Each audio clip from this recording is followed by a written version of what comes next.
और हंगरी के बुदापेस्ट से परवाजें तलबा को लेकर पहुंची हैं। हिंडन पहुंचने पर तलबा का इस्तकबाल किया गया। वज़ीर मुमलिकत दिफा अजय भट्ट ने उनका इस्तकबाल किया।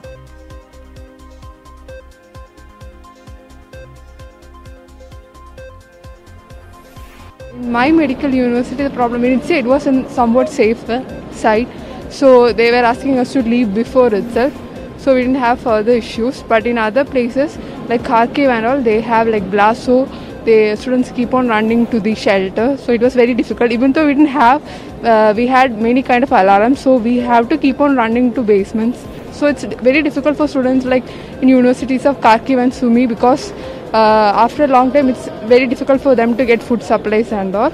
पेट्स को अलाउंस तो मतलब +1 अलाउ करना ही चाहिए था। लाइक वहाँ पे अगर किसी ने फैमिली बना रखी है और वो इंडिया वापस आना चाहता है तो ऑब्वियसली फैमिली के साथ ही आएगा अपनी। तो बस मैं like I am happy like सब अपनी फैमिली के साथ आ पाए, अपने पेट्स के साथ यहाँ आ पाए। ये कितने समय से आपके साथ है? अराउंड 1 साल से मेरे साथ है, 1 सवा साल से। रोमानिया से 180 तलबा मुंबई पहुंचे। मुंबई आमद पर अहल खाना ने उनका इस्तकबाल किया। वतन वापसी की खुशी तलबा के चेहरों पर साफ झलक रही है।